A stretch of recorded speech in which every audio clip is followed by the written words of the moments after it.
So if I were to ask you to come up with a plot for the perfect Hallmark Christmas movie, I bet you anything you could start churning out scenarios right away.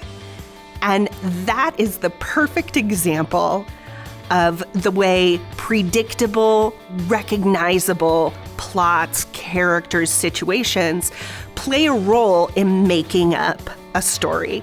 So we can start on the biggest level, and that's genre.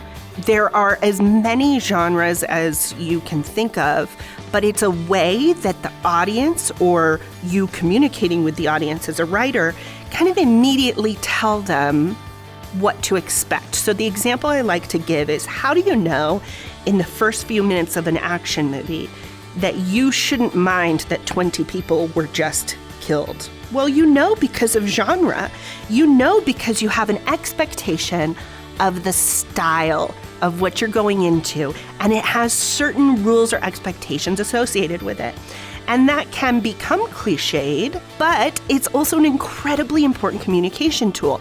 And then drilling down underneath genre, we can look at certain plots. So if you've ever heard person versus person, person versus self, person versus society, person versus nature or God, those are categories of plots that characterize within the genre what kind of interactions your characters are going to have, or you could expect the characters to have. And then drilling down even one more layer, we get something called tropes.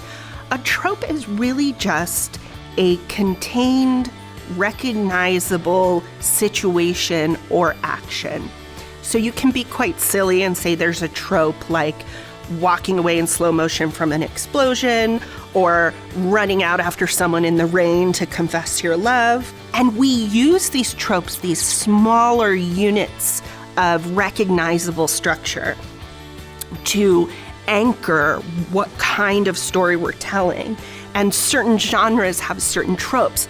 Now, the best thing about all of these expectations that are set up on the big level and on the small level is that you can either follow through with them as a writer, or you can subvert the expectation.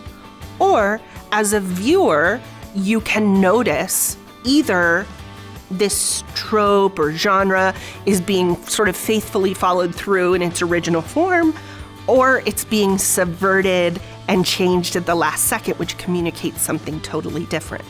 So we have these three levels of recognizable elements: genres, plots, and tropes. The reason you should pay attention to these is there are basic building blocks of communication, and that is what we expect or what our audiences expect. And from there, you can grow it into something even more unique and entertaining.